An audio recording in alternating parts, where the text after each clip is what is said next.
My beginning. I came into the world in an unusual way.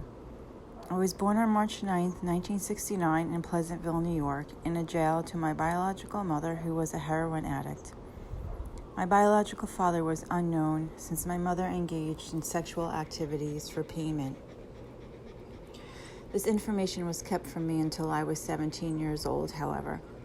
I have no recollection of my mother.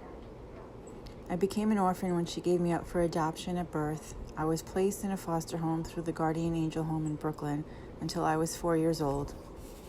I want to believe my mother really wanted me, but didn't have the means to take care of me.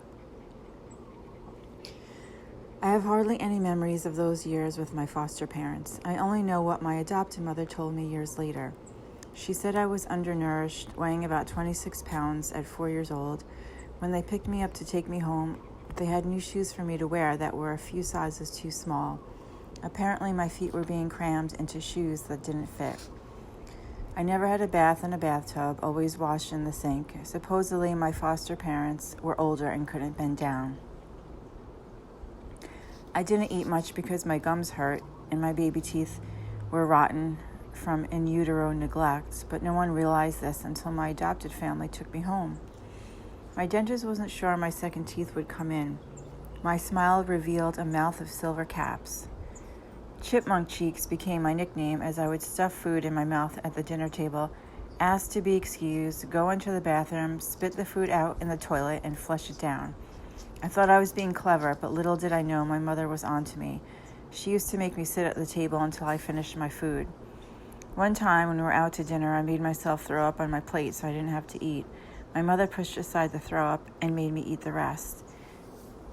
She would also serve me my dinner the next morning for breakfast. The list of foods I liked to eat that came home with me from the adoption agency were French fries, pasta with gravy, and chocolate. I'm still down with the French fries and chocolate. Our car was nicknamed the Comet Vomit after my upheaval on the day my unfamiliar family brought me home on the Gotcha Day, August 14th, 1973. I threw up all over the back seat, all over my new mother and my new brother.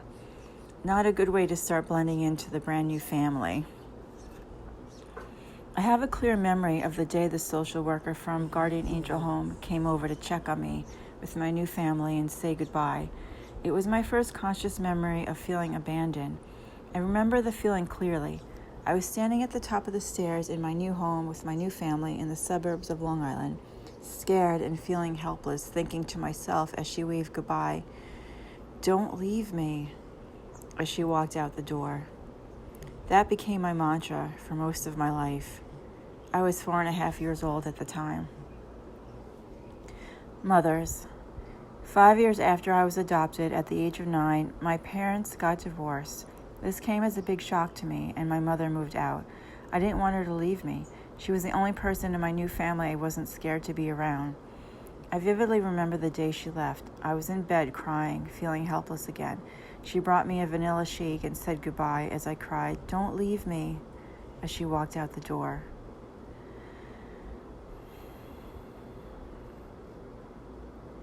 I lived with my dad, who was an intimidating man, and my 2 older brothers, who weren't adopted. After my mother moved out, there was a whirlwind of mother figures coming in and out of my life. My father remarried twice, the first one to my aunt, my mother's sister. Pause to take that one in. The shocking announcement came one night when my aunt and 2 cousins were over. We were watching That's Incredible, an old TV show. My dad turned off the TV and said, "Kids, we have something even more incredible to tell you. Your aunt, Mom, and I got married." We, my 2 brothers and my 2 cousins, all looked at each other in disbelief. How do we explain this one to our friends? They moved in with us, and my aunt became my stepmother, and my cousins became my stepbrothers. Now I had to contend with 4 boys and a new stepmom. I liked her better when she was my aunt, though. As my step-parent, she didn't treat me as nice as she did her 2 boys. Her sons got much better treatment than we did, which caused jealousy and more conflict in our household. I was happy in one regard because I love my cousins. They were nicer to me than my brothers, so I aligned with them. Whenever I was scared, which was often, I would go downstairs into my cousin Chad's room and ask him if I could sleep on his floor. We called it bunking out. Usually my other cousin Bryce would come in and bunk out too. Those were good memories. It turned out my father never actually married my aunt. It was a lie, one of many I would hear in my life. This new dysfunctional Brady Bunch family disbanded after a couple of years, and they moved out. My stepmother turned back into my aunt, and my stepbrothers back into my cousins. Our family gatherings were always interesting, to put it mildly. Next came Nelsia, a live-in nanny from Jamaica, who was quickly dismissed after my father found out she was smoking marijuana with my eldest brother. My dad hired Josephine next, the complete opposite of Nelsia. Nelsia used to play reggae music and teach us how to dance on one leg. She enjoyed laughing and goofing off. Josephine, on the other hand, looked like the woman on the Aunt Jemima syrup bottle, but without a smile. She was big and intimidating and had a loud, booming voice that you could hear blocks away when she called us to the house for dinner. We did not mess with Josephine. After a couple years of live-in nannies, our neighbor moved in. Supposedly, she and my dad fell in love. News to me. She was from California and 30 years old. I was 15, and she was 15 years younger than my dad. It was an impressionable time in a teenage girl's life, and she made a significant impression on me. I was so craving a female ally in my life. At first, our relationship was great. I was so happy to have a big sister. She took me shopping, took me for facials, manicures and pedicures, all the girly things I never did growing up with my father and all boys. My brothers, however, had a different take on her. They thought she was a gold digger and was trying to kill our father by fattening him up. They ate out a lot, and they ate very well. A typical home-cooked meal by my stepmonster was a big hunk of the best cut of steak, about 6 ears of corn on the cob slathered with butter, potatoes, and 2 bottles of wine, followed up by a Carvel ice cream sundae. They both became obese at one point. The name of my dad's boat was the Whale, and it seems they were going for that look.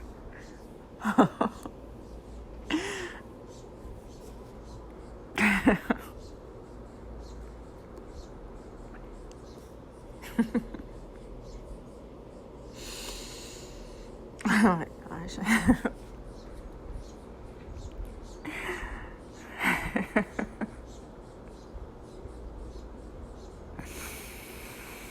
I crack myself up sometimes. I'm glad I can make myself laugh through this whole thing. Okay, back to my story.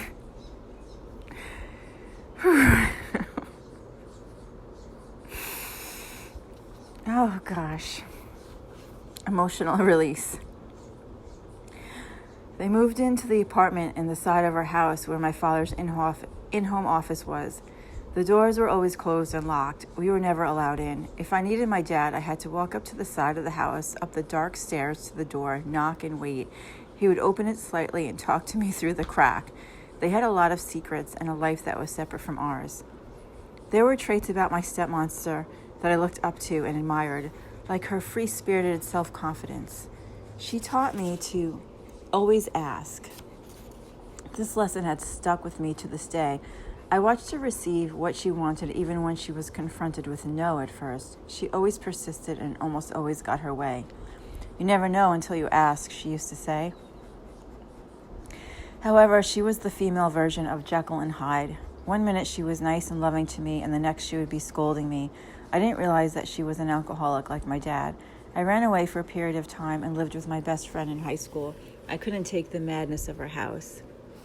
One day she came up to my high school to bring me home.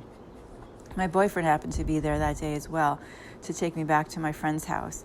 High school was hard enough without having my crazy stepmonster and boyfriend on each side of me, pulling my arms out, fighting to bring me home in the hallway. Dysfunction at its best. When she was drunk, which was often, especially after Bloody Marys for breakfast, she would launch into her unstable emotional moods, which would end up with her chasing me around the house, screaming and trying to attack me. This erratic behavior only made me angrier and tougher. I was a bratty teenager and wasn't putting up with her crap. She brought her brother and mother to live with us for a while too, and they also had drinking addictions. Her brother gave me the creeps and slept in the bedroom next to mine. It was not a comfortable way to live. I don't know if she ever loved my dad. I hope she did.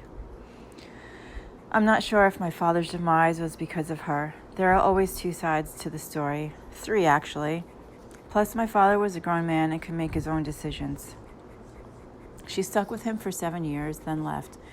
My father lost everything: his law practice, houses, boat, cars, money, and his health. Then my father wound up in jail.